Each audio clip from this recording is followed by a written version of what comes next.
kami ng regalo at nagpapasalamat ako sa oportunidad na yon na makausap sila dahil nakapagbigay din ako ng kampanya kontra sa mga NPA kasi alam natin na meron pa rin kukunti dito sa Negros Island. And of course, yung sabi ko nga, edukasyon ng kanilang mga anak, yun yung susi na magpapabago ng buhay nila. Salamat ako sa lahat ng mga kababayan namin dito sa Negros Occidental.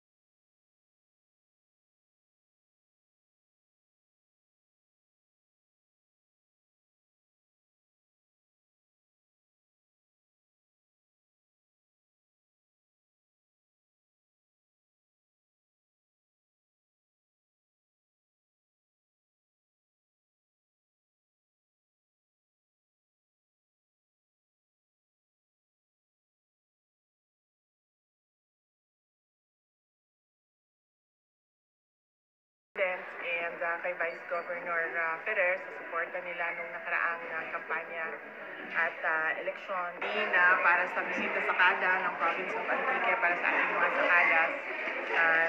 Nagdala kami ng mensahe doon ng edukasyon at kapayapaan. Dito din sa Bacolod, meron tayong mga activities sa iba't ibang sektor sa lipunan. Ganun din yung mensahe natin, kapayapaan at edukasyon ng ating mga anak. Ito ay programa ng Province of Antique. Every year, binibisita sila ng governor nila sa Antique. Yung mga sakada na galing Antique, nagtitipon-tipon sila, nagbibigay ng mensahe ang kanilang governor at nagbibigay ng regalo para sa kanila. So sumama kami doon para